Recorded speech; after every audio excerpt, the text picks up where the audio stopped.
Hello, Boss Maki, and welcome to my channel. Okay, ang ituturo ko sa inyo ay 5 tips how to make your mobile phone life last long.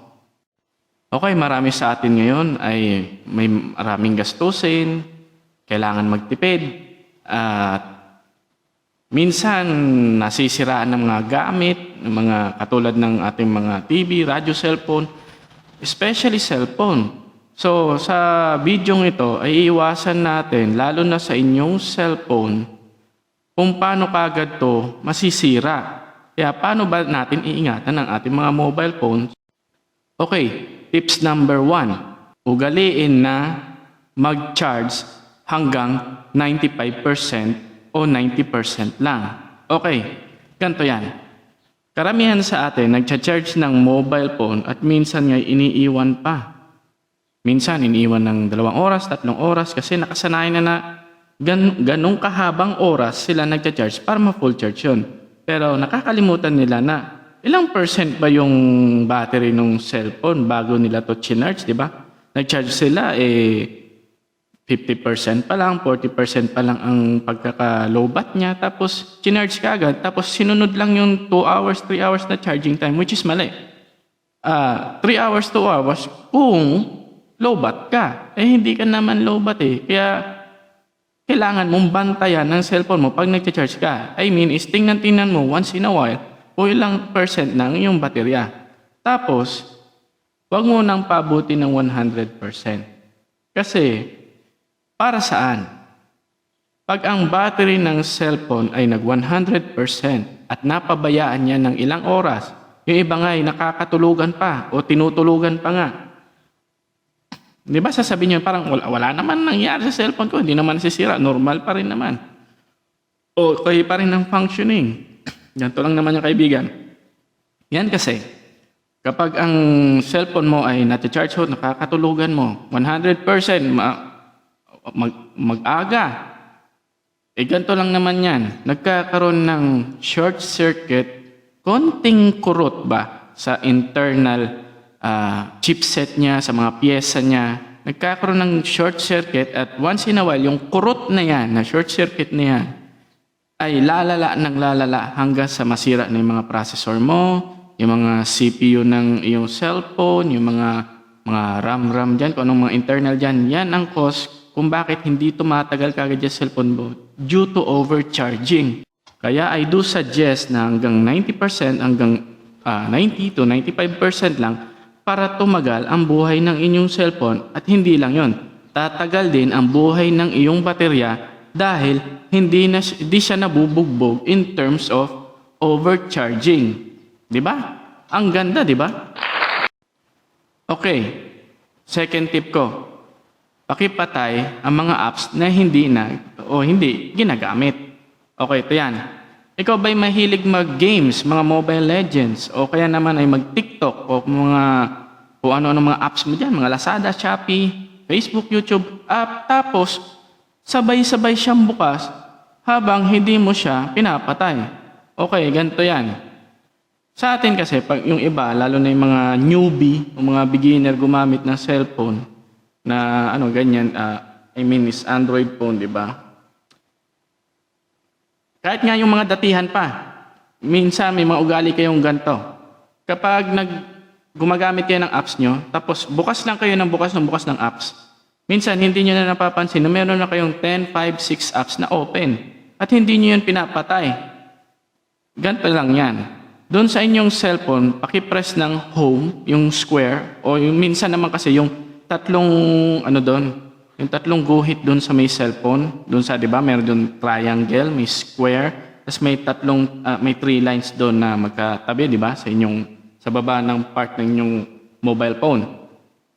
Either doon sa dalawa, sa tatlong line, o kaya doon sa square, pakipress yun, tapos tingnan nyo kung gaano karaming mga apps ang bukas.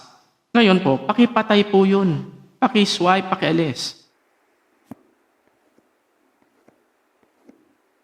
Kasi po, yung mga apps na yan, nagde-drain yan una ng battery life ninyo.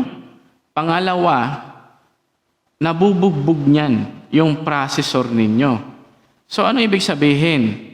Yung processor ng inyong mobile phone, yung internal processor niya, dahil sa nabubugbog siya, ay para lang yan isang, isipin nyo, isang kabayo na mabilis tumakbo. Tapos since marami ka nang nilagay sa kanya ng mga baggage, mabibigat na baggage, bumabagal ang kanyang takbo. Ano nangyari doon sa kabayo? Napapagod, nahihingal, humihina. So parang ganun din ang cellphone. So luwagan nyo yung baggage na dinadala ng kabayo, di ba? Luwagan nyo. Para yung kabayo mabilis pa rin tumakbo at malakas. Hindi kaagad tatanda, di ba? Nang maaga, o di ba? Parang may problema ka. Dos-por-dosin kita. Tatagal ang inyong mobile phone. Okay?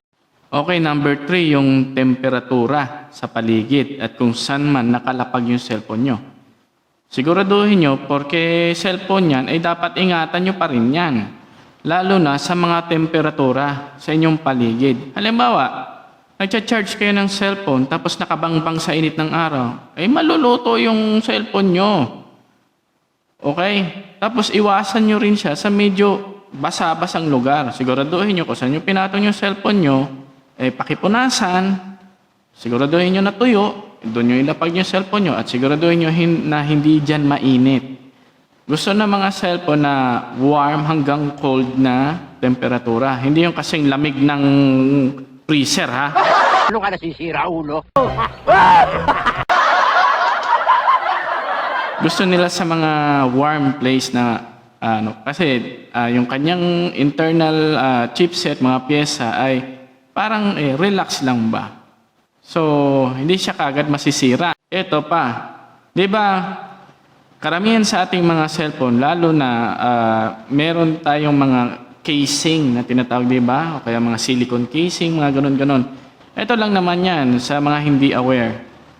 Kapag nagcha-charge kayo ng cellphone, siguraduhin nyo na yung case ng inyong yung casing, hindi yung body ng cellphone, yung casing, yung mga silicone case diyan, pakialis muna, no?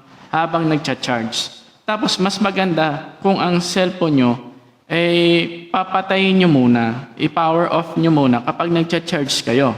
So, 'di ba? Tinanggal nyo na yung mga silicone casing na 'yan, power off nyo na yung cellphone ninyo, then i-charge nyo para buwelong-buwelo yung pag-charge ng baterya.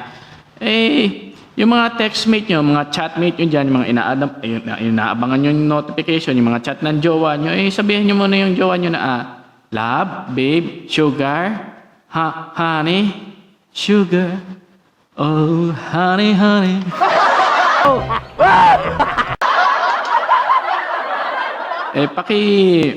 Sabihan mo na hindi mo ako makakontak within 1 hour, 2 hours muna ngayon kasi magcha-charge ako, papatayin ko muna yung cellphone kasi para makabuelo yung cellphone ko. O, di ba? Tapos sasabihin sa'yo ng jowa mo, chat ka ng jowa mo, text ka, may kasama ka lang dyan na iba eh. Kilala kong kaliskis mo, oy. Gago! Pati nga bulag, pinagsasamantalahan mo eh. Ba't mo papatayin? Ako nga, nag-charge ako na hindi patay eh.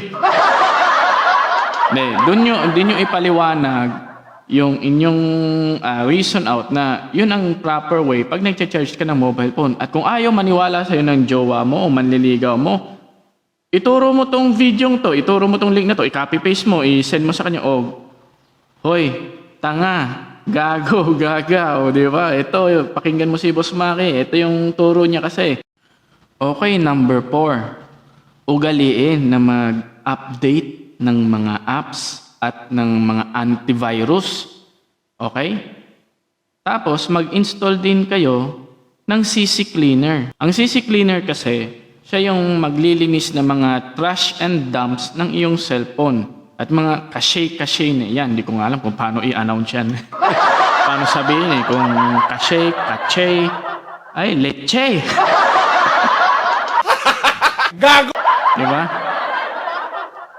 So yun, maglagay ka nun, bakit kailangan meron ka CC Cleaner? O diba, kung meron man kayo dyan ng mga parang CC Cleaner like, dyan sa inyong cellphone, sa mga inyong iPhone, sa mga Vivo, then good for you. Pero I do suggest na mag-install kayo doon kasi mas effective yung CC Cleaner kaysa doon sa mga built-in cleaner ng mga cellphone at hindi naman siya harmful or what na apps o baka may virus ba yan. Totally 100% safe po at nakakapabilis ng cellphone ninyo in terms of processing. So, try to install CC Cleaner.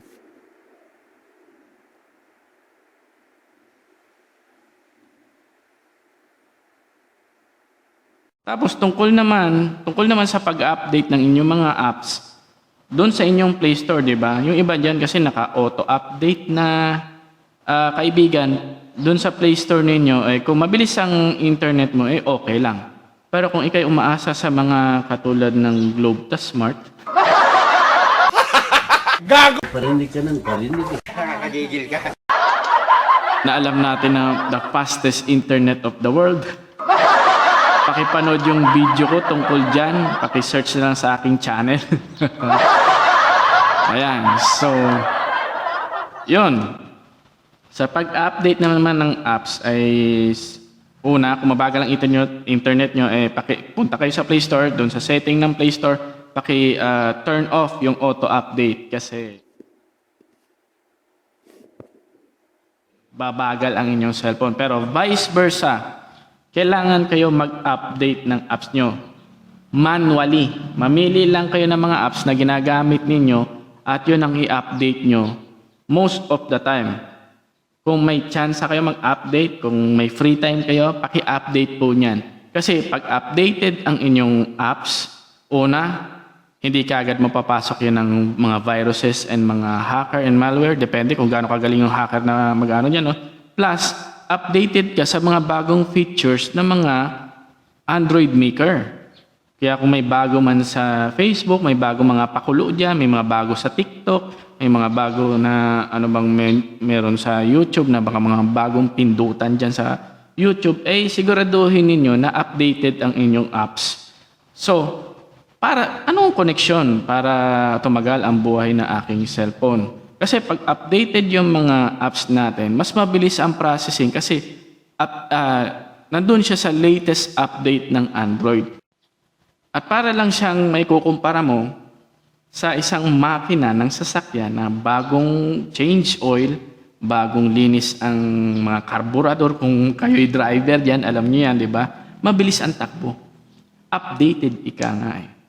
Okay, number 5 tips ko sa inyo ay mag-drain flee. Okay, ang Tagalog ng drain flee ay yung pagtatanggal mo ng baterya, tapos pipindutin mo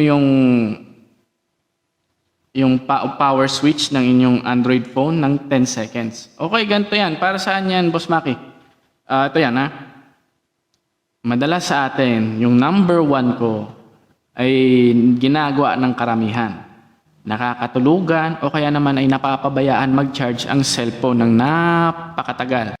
Kaya kung madalas na ba nangyari yan sa'yo, ito lang naman yan.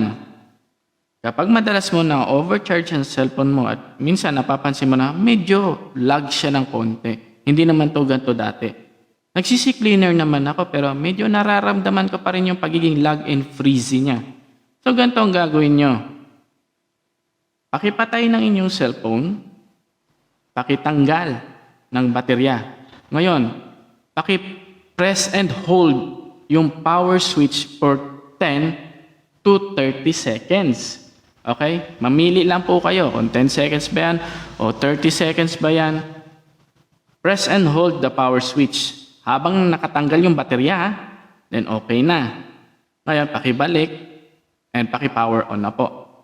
Mapapansin ninyo, parang, nag-change yung time. Parang factory, yung time ko. Huwag kayong mag-alala kasi yung time lang dyan yung mag-reset. Pero yung mga apps nyo, yung mga email accounts nyo dyan, nandyan pa rin yan. At lahat ng mga nakaisundo dyan, wala pong nabago. Na-change lang po yung oras. Bakit po? Kasi inalis po natin yung mga small amount of short circuit sa inyong mobile phones. Yan. Para maalis yung short circuit, magde-drain flee po kayo. Yan po ang ginagawa ng drain flee. Okay, natapos na naman ang ating segment. At kayo ba ay nakasubscribe na? Tsaka na-hit nyo na ba yung notification bell? Kung hindi pa, ipakigawa na. At pakishare naman to sa inyong mga kaibigan. Para naman matuto sila kung paano tatagal ang kanilang mga mobile phones. Lalo na kung may mga kakilala kayo na ang dali-dali magpalit ng cellphone. Mamaya at maya may cellphone. Hindi dahil sa mayaman siya. Gago! Kundi madalas sira ang kanyang cellphone. Kaya pakisend to sa kanila, pakicopy yung link, pakisend sa kanila, o kaya naman pakisabi na, mag-subscribe ka kay Boss Maki kasi meron siyang turo doon tungkol sa paano patagalin ang buhay ng inyong mga mobile phones. O, di ba? So, sana may mga natutunan kayo, di ba? Okay. Tigilan nyo muna yung panonood ng mga Blackpink, tapos mga kung ano ng mga katarantado ng mga kapwa natin Pilipino. Minsan naman mag-aral naman kayo. Visit kasing DepEd dyan. Bakit ganyan na inaasal mo? Ano ba ang drama mo sa buhay? Gago! Magde-DepEd TV. Kengkoy naman yung mga ano dun, di ba? Tapos nakakaantok yung turo nila. Buti na lang. Tapos na ako mag-aral. Hindi, nandito ako sa panahon na parang hindi sineryosong edukasyon. Kaya, kaya yan.